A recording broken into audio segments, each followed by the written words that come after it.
Tu désires investir dans l'immobilier, mais la banque te demande un apport personnel. Tu réfléchis et tu te dis, cela va te prendre beaucoup de temps et parfois même beaucoup d'années. Alors ici, je te propose 4 astuces qui vont te permettre de rassembler non seulement rapidement cet argent et surtout de gagner en temps pour pouvoir te lancer dans ton achat immobilier. Si tu es intéressé par cette thématique, je t'invite donc à suivre cette vidéo.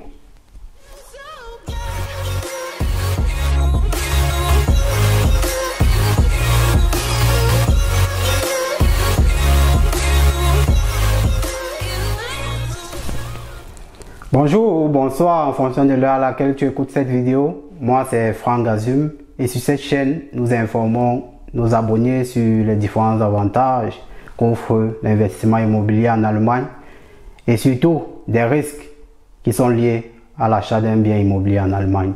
Alors si tu es intéressé par cette thématique, je t'invite premièrement à t'abonner à la page et surtout à cliquer sur la cloche de notification pour pouvoir être informé quand nos vidéos sortiront. Dans la précédente vidéo, je t'informais sur les étapes qui peuvent te conduire à l'acquisition d'un bien immobilier en Allemagne. Et pour cela, j'ai mis à ta disposition un livre qui va te permettre d'avoir une idée plus explicite sur les étapes de l'acquisition d'un bien immobilier en Allemagne. Je t'invite alors à aller sur la barre de description pour pouvoir télécharger ce livre gratuitement. Dans cette nouvelle vidéo, j'échange avec toi quelques astuces qui vont te permettre d'avoir ton apport financier assez rapidement. Car la plupart des banques réclament un apport financier aux emprunteurs immobiliers. Alors tu te demandes souvent si mon bien coûte par exemple 200 000 euros et que la banque me demande 10% d'apport personnel qui fera 20 000 euros. Comment faire pour rassembler cette somme?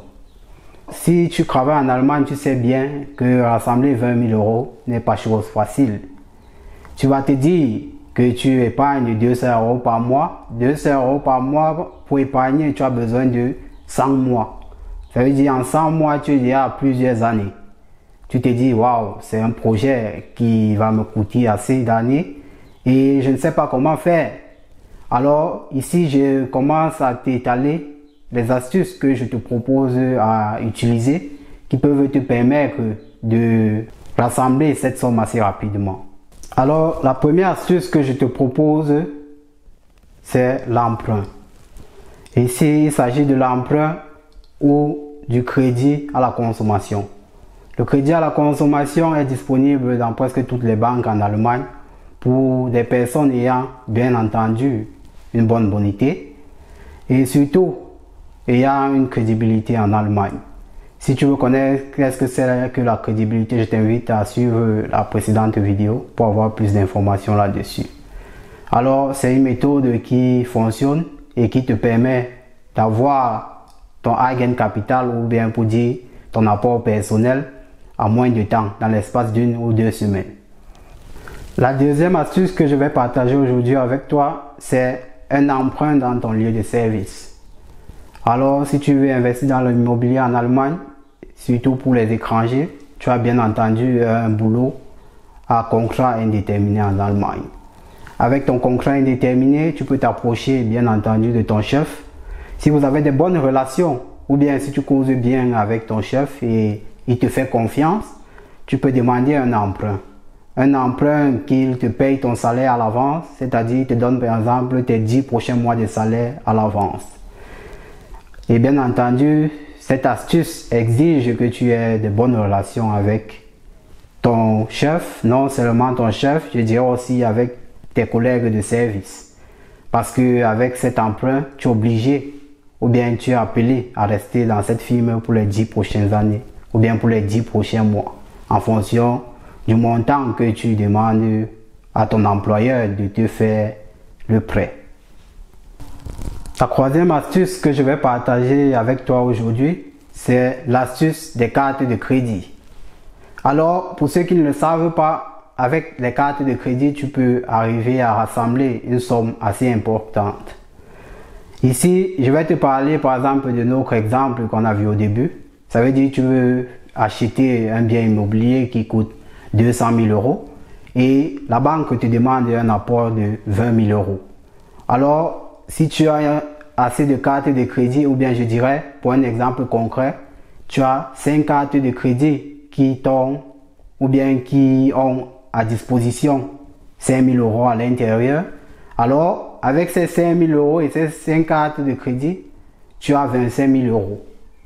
Avec 25 000 euros, tu peux aller du côté de la banque, présenter les 20 000 euros que la banque te demande comme Eigenkapital, ou bien pour dire ton apport personnel. Et ceci dit, tu obtiens ton financement sans problème.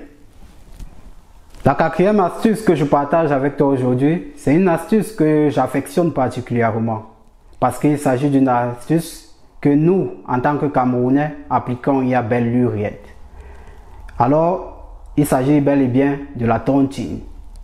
Nos parents ou bien nos grands-parents ont eu à le faire d'antan. Et c'est une stratégie qui fonctionne et qui demande, je vais dire ici, la bonité aussi.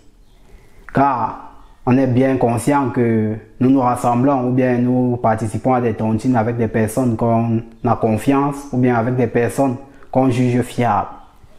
Et ici, c'est le même principe, mais dans une orientation immobilière. Alors, si tu fais une tontine, il est temps de réfléchir aussi dans cette lancée-là.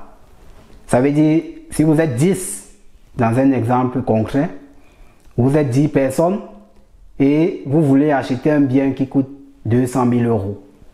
Ça veut dire que la banque va vous demander un apport de 20 000 euros.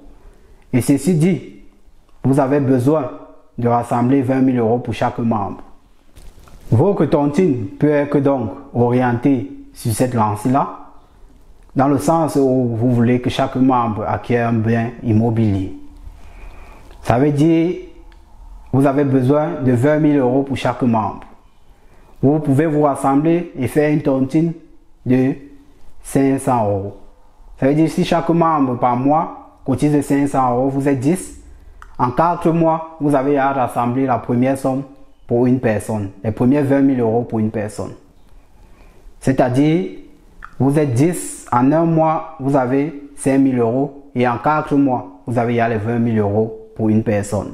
Ça veut dire, en 4 mois, une personne peut donc acquérir son premier bien immobilier. Pour que chaque personne puisse obtenir son bien immobilier, vous avez donc besoin de 40 mois. Pour dire 3 ans, 4 mois. En 3 ans, 4 mois, chacun est propriétaire d'un bien immobilier. Alors, c'est une stratégie que nous pouvons employer ou bien même utiliser pour pouvoir lever des fonds à la banque.